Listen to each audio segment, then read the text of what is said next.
जय हिंद दोस्तों, स्वागत है आप सभी का जीके शुभम स्टडी में। और आप लोग कैसे हैं? आशा करते हैं कि आप लोग स्वस्थ होंगे, मस्त होंगे, जहां भी होंगे अपनी अपनी तैयारी में व्यस्त होंगे।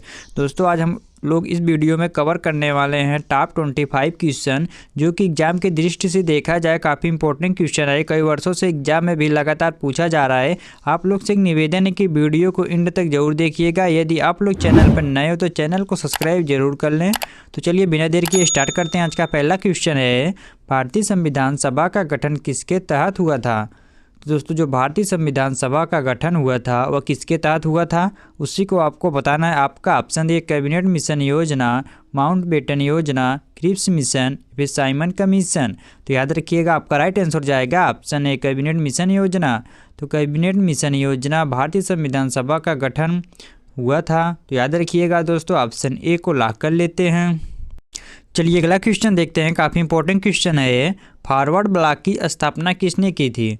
दोस्तों जो फॉरवर्ड ब्लॉक की स्थापना हुआ था वह किसने किया था? आपका ऑप्शन दिए महात्मा गांधी, सुभाष चंद्र बोस, पंडित जवाहरलाल नेहरू, फिर भगत सिंह। तो याद रखिएगा आपका राइट आंसर जाएगा ऑप्शन बी सुभाष चंद्र बोस। तो सुभाष चंद्र बोस ने फॉरवर्ड ब्लॉक की स्थापना किया था दोस्तों। तो याद रखिएगा ऑप्शन बी को लॉक कर लेते हैं। चलिए अगला क्वेश्चन देखते हैं। काफ़ी इंपॉर्टेंट क्वेश्चन है, इसको ध्यान से देखिएगा। दांडी मार्च की शुरुआत किस तिथि को हुआ था? दोस्तों जो दांडी मार्च की शुरुआत हुआ था वह किस तिथि को शुरू हुआ था? आपका ऑप्शन है 10 मार्च 1930, 12 मार्च 1930, 15 मार्च 1930 या फिर 18 मार्च 1930। तो याद रखिएगा आपका राइट आंसर जाएगा ऑप्शन बी 12 मार्च 1930। तो 12 मार्च 1930 ईस्वी में दांडी मार्च की शुरुआत किया गया था दोस्तों। तो याद रखिएगा ऑप्शन बी को लॉक कर लेते हैं। चलिए अगला क्वेश्चन देखते हैं दोस्तों। काफ़ी इंपॉर्टेंट क्वेश्चन है। एक क्वेश्चन पिछली बार एग्जाम में भी पूछा गया था। तो असहयोग आंदोलन का प्रस्ताव भारतीय राष्ट्रीय कांग्रेस की किस अधिवेशन में पारित हुआ था? तो दोस्तों असहयोग आंदोलन का प्रस्ताव भारतीय राष्ट्रीय कांग्रेस की किस अधिवेशन में पारित हुआ था? आपका ऑप्शन दिया है कलकत्ता अधिवेशन, लाहौर अधिवेशन, नागपुर अधिवेशन, फिर बनारस अधिवेशन। तो याद रखिएगा आपका राइट आंसर जाएगा ऑप्शन सी नागपुर अधिवेशन। तो नागपुर अधिवेशन में असहयोग आंदोलन का प्रस्ताव भारतीय राष्ट्रीय कांग्रेस अधिवेशन में पारित हुआ था। तो याद रखिएगा ऑप्शन सी को लॉक कर लेते हैं। चलिए अगला क्वेश्चन देखते हैं दोस्तों। यदि दोस्तों आप लोग को पहले से किसी भी क्वेश्चन का आंसर पता तो आप लोग उसका जवाब कमेंट बॉक्स में जरूर दीजिएगा। तो चंपारण सत्याग्रह का संबंध किससे था? दोस्तों जो चंपारण सत्याग्रह का संबंध था वह किससे था, उसी को आपको बताना है। आपका ऑप्शन दिया नील की खेती, कपास की खेती, मजदूरों के अधिकार या फिर कृषि सुधार। तो याद रखिएगा आपका राइट आंसर जाएगा ऑप्शन ए नील की खेती। तो चंपारण सत्याग्रह का संबंध नील की खेती से संबंध था। तो याद रखिएगा ऑप्शन ए को लॉक कर लेते हैं। चलिए अगला क्वेश्चन देखते हैं दोस्तों। महात्मा गांधी ने हरिजन शब्द का प्रयोग पहली बार कब किया था? दोस्तों महात्मा गांधी ने हरिजन शब्द का प्रयोग सबसे पहले कब किया था? आपका ऑप्शन दिया 1920, 1932, 1940 या फिर 1945। तो याद रखिएगा आपका राइट आंसर जाएगा ऑप्शन बी 1932। तो 1932 में महात्मा गांधी ने हरिजन शब्द का प्रयोग सबसे पहले किया था दोस्तों। तो याद रखिएगा ऑप्शन बी को लॉक कर लेते हैं। चलिए अगला क्वेश्चन देखते हैं दोस्तों। काफ़ी इंपॉर्टेंट क्वेश्चन है, रालेट एक्ट के विरोध में गांधी जी ने किस आंदोलन का नेतृत्व किया? दोस्तों रायलेट एक्ट के विरोध में गांधी जी ने किस आंदोलन का नेतृत्व किया था? आपका ऑप्शन दिया असहयोग आंदोलन, सविनय अवज्ञा आंदोलन, भारत छोड़ो आंदोलन या फिर सत्याग्रह आंदोलन। तो याद रखिएगा आपका राइट आंसर जाएगा ऑप्शन बी सत्याग्रह आंदोलन। तो सत्याग्रह आंदोलन में रायलेट एक्ट के विरोध में गांधी जी ने आंदोलन का नेतृत्व किया था दोस्तों। तो याद रखिएगा ऑप्शन डी को लॉक कर लेते हैं। चलिए अगला क्वेश्चन देखते हैं। भगत सिंह का मुकदमा किस जेल में चला था? तो दोस्तों जो भगत सिंह का मुकदमा चल रहा था वह किस जेल में चला था? आपका option the Andaman jail, Lahore jail, Delhi jail, फिर यरवदा जेल। तो याद रखिएगा आपका राइट आंसर जाएगा ऑप्शन बी लाहौर जेल। तो भगत सिंह का मुकदमा लाहौर जेल में चला था दोस्तों। तो याद रखिएगा ऑप्शन बी को लॉक कर लेते हैं। चलिए अगला क्वेश्चन देखते हैं दोस्तों। काफ़ी इंपॉर्टेंट क्वेश्चन है दोस्तों। आप लोग जितना भी क्वेश्चन को देख रहे हैं आपके लिए काफ़ी एग्जाम में हेल्पफुल आने वाला, तो आप लोग काफ़ी ध्यान से देखिएगा। भारत में अंग्रेजों ने वोट डालो और राज करो की नीति का उपयोग किस उद्देश्य से किया? आपका ऑप्शन दिए हिंदू मुस्लिम एकता को बढ़ाने के लिए, राष्ट्रीय आंदोलन को दबाने के लिए, भारतीय संस्कृति को बढ़ावा देने के लिए या फिर शिक्षा में सुधार के लिए? तो याद रखिएगा आपका राइट आंसर हो जाएगा ऑप्शन बी, राष्ट्रीय आंदोलन को दबाने के लिए। तो भारत में अंग्रेजों ने फूट डालो और राज करो की नीति का उपयोग राष्ट्रीय आंदोलन को दबाने के लिए किया था। तो याद रखिएगा दोस्तों ऑप्शन बी को लॉक कर लेते हैं। चलिए अगला क्वेश्चन देखते हैं दोस्तों। यदि दोस्तों आप लोग अभी तक चैनल को सब्सक्राइब और लाइक नहीं किए तो चैनल को सब्सक्राइब और एक लाइक जरूर कर लीजिएगा। तो नमक सत्याग्रह का आयोजन महात्मा गांधी ने किस वर्ष में किया था? दोस्तों किस वर्ष में किया था? आपका ऑप्शन दिया 1928, 1930, 1932 या फिर 1935। तो याद रखिएगा आपका राइट आंसर जाएगा ऑप्शन बी 1930। तो नमक सत्याग्रह का आंदोलन महात्मा गांधी ने 1930 ईस्वी में किया था। तो याद रखिएगा दोस्तों ऑप्शन बी को लॉक कर लेते हैं। चलिए अगला क्वेश्चन देखते हैं दोस्तों। काफ़ी इंपॉर्टेंट क्वेश्चन है, इसको ध्यान से देखिएगा। साइमन कमीशन के विरोध के दौरान किस नेता की लाठीचार्ज में मृत्यु हुई थी? दोस्तों साइमन कमीशन के विरोध में दौरान किस नेता की लाठीचार्ज में मृत्यु हो गई थी? आपका ऑप्शन दिए बाल गंगाधर तिलक, लाला लाजपत राय, भगत सिंह, बी चंद्रशेखर आज़ाद। तो याद रखिएगा आपका राइट आंसर जाएगा ऑप्शन बी लाला लाजपत राय। तो साइमन कमीशन के विरोध के दौरान लाला लाजपत राय को लाठीचार्ज में मृत्यु हो गई थी दोस्तों। तो याद रखिएगा ऑप्शन बी को लॉक कर लेते हैं। चलिए अगला क्वेश्चन देखते हैं दोस्तों। काफ़ी इंपॉर्टेंट क्वेश्चन है। गांधी जी ने किस आंदोलन के दौरान पहली बार कर न देने की नीति अपनाई? दोस्तों गांधी जी ने किस आंदोलन के दौरान पहली बार कर न देने की नीति अपनाई थी? आपका ऑप्शन दिया असहयोग आंदोलन, भारत छोड़ो आंदोलन, सविनय अवज्ञा आंदोलन या फिर चंपारण सत्याग्रह। तो याद रखिएगा आपका राइट आंसर जाएगा ऑप्शन सी, सविनय अवज्ञा आंदोलन। तो गांधी जी ने सविनय अवज्ञा आंदोलन के दौरान पहली बार कर देने की नीति अपनाई थी। तो याद रखिएगा ऑप्शन सी को लॉक कर लेते हैं। चलिए अगला क्वेश्चन देखते हैं। होम रूल आंदोलन की शुरुआत किसने की थी?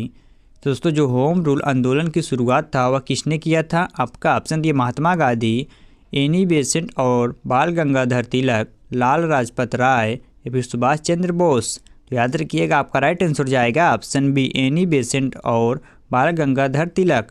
तो होम रूल आंदोलन की शुरुआत एनी बेसेंट और बाल गंगाधर तिलक ने किया था दोस्तों। तो याद रखिएगा ऑप्शन बी को लॉक कर लेते हैं। चलिए अगला क्वेश्चन देखते हैं। काफ़ी इंपॉर्टेंट क्वेश्चन है। एक क्वेश्चन एग्जाम में हर बार पूछा जाता है दोस्तों। तो किस भारतीय नेता ने 1908 में दक्षिण अफ्रीका में फिनिक्स आश्रम की स्थापना की थी?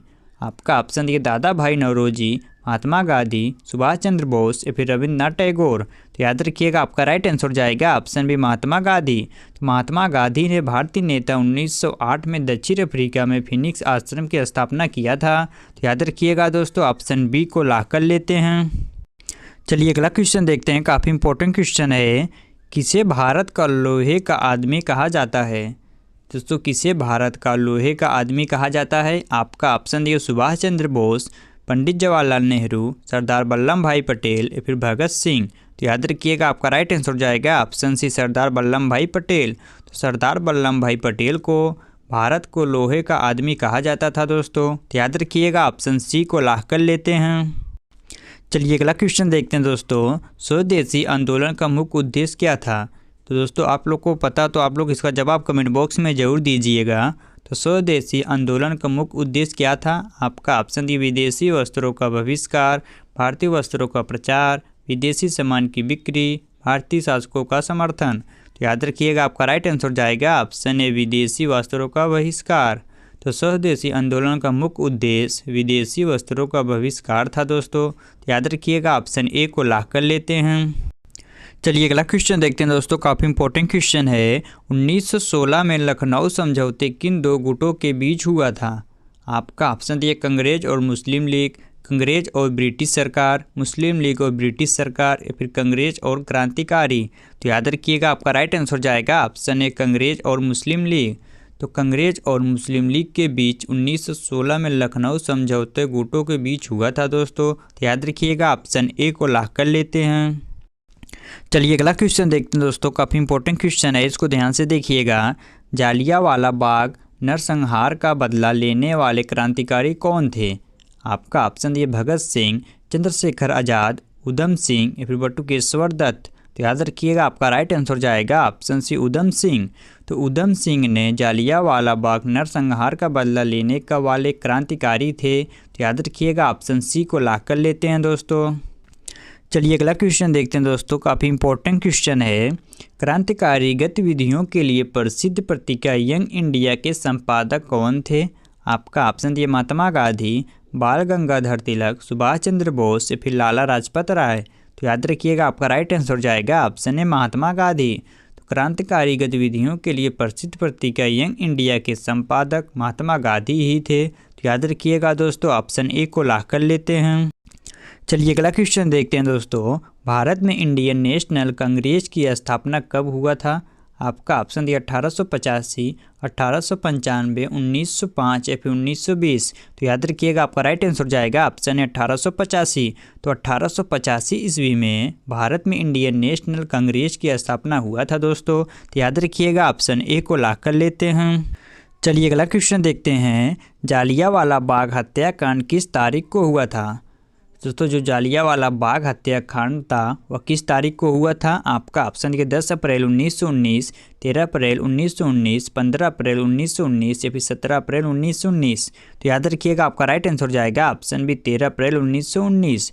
तो 13 अप्रैल 1919 ईस्वी में जालियांवाला बाग हत्याकांड हुआ था दोस्तों। तो याद रखिएगा ऑप्शन बी को लॉक कर लेते हैं। चलिए अगला क्वेश्चन देखते हैं, काफ़ी इंपॉर्टेंट क्वेश्चन है। कांग्रेस के नरमपंथी और गरमपंथी विचारधाराओं का विभाजन कब हुआ? आपका ऑप्शन दिया 1905, 1907, 1911 फिर 1916।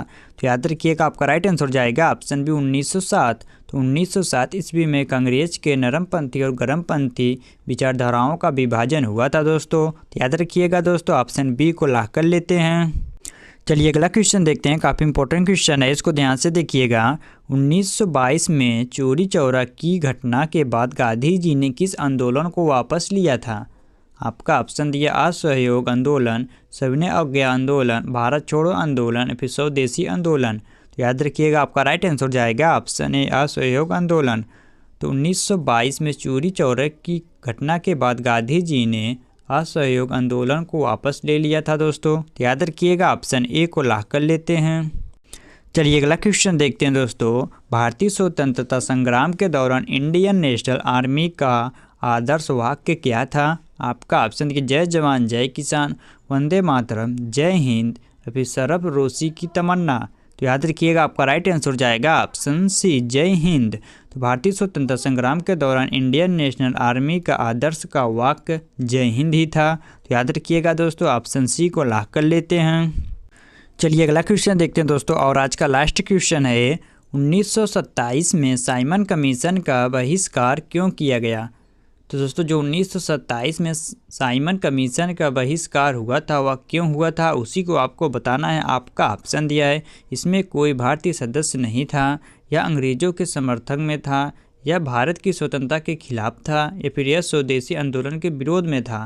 तो याद रखिएगा दोस्तों आपका राइट आंसर जाएगा ऑप्शन है इसमें कोई भारतीय सदस्य नहीं था।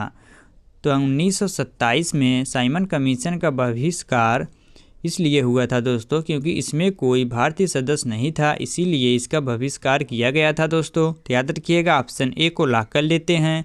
तो दोस्तों आज के लिए इतना ही, आज इस क्लास को यहीं समाप्त कर रहे हैं। यदि आप सभी को वीडियो पसंद आए तो वीडियो को लाइक करना, शेयर करना, और हाँ दोस्तों चैनल को सब्सक्राइब करना ना भूलना, ताकि इस प्रकार की इंपॉर्टेंट वीडियो आप लोग के पास हमेशा पहुँचती रहे। मिलते हैं आप सबसे नेक्स्ट वीडियो में, तब तक के लिए जय हिंद जय भारत।